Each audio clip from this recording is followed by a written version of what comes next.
Well, so one of the things that I want to ask you about is I used to say all the time that education should stop thinking of students as the customer and instead think of employers as the ultimate end customer. And in that model, students are something like either the product or maybe they're the client. And the distinction being customer's always right, but you actually have to tell the client when they're going to have to change their perspective or something like that. And so I've heard that you have a similar view around this in certain ways around who the end customer is of higher education. So I'd love to hear you reflect on that and what higher education institutions, therefore, in your view, ought to be optimizing around today, if that's changed over time for schools, and how Kettering fits that mold today, or if there's room for adjustment. Oh, that's a great question. Yeah, no, I do. I've said that many times. If from a strictly kind of operations business perspective, if you will, and universities don't like to think of themselves as businesses. In fact, they reject that characterization. But indeed, they are. They're economic participants, and we play a very real role in establishing the trajectory of our students and the economic viability of those students and their careers.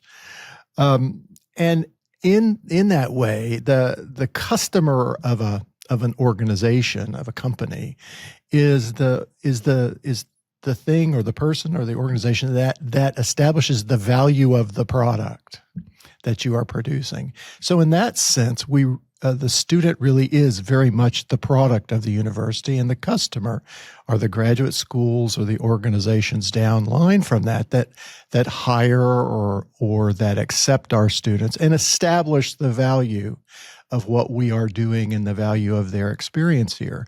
But it's not simply just a client relationship. It's more of a mentored relationship. So I would argue that the relationship at the university is more akin to the relationship that you have with your physician.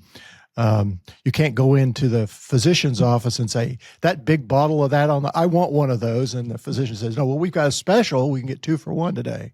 It's not a customer relationship. It's we are together. We are working together to achieve a good outcome for you. And this, in that, it's a mentored and guided relationship with, like we said earlier, the companies, the employers of the students or the graduate schools are the ones that establish the values. That very much is the case. The second part of your question, there's a lot to unpack in that question, because when we talk about the university in this country, we tend to talk about it as a single entity or a single type of institution. And I think part of our difficulty articulating what we do as in the higher ed community is that we don't provide a clear map of the higher education landscape as it exists today. When people talk about the university, they speak of it as a single model, but I would posit that we actually have several. And when I've written them out by notes, I come up with 7 different kinds of universities that are operating simultaneously in our society. And each one really reflects a response, a rational response to change or to a situation. And each one solves real problems. But the difficult part is each one of those models points us in a different direction. And as the economy has changed, the reality in which the higher education model has been developed has changed dramatically. Employers are operating in a different economy than the higher ed was designed to serve. Our students are living inside of a different reality.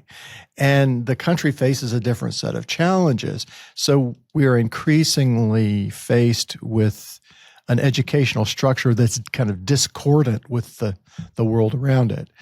And that's where institutions like Kettering being, I think, a very powerful example of one of those models, which I like to think of as kind of the experiential integration model, is a very powerful model and really points us in the direction that we need to go in the modern economy.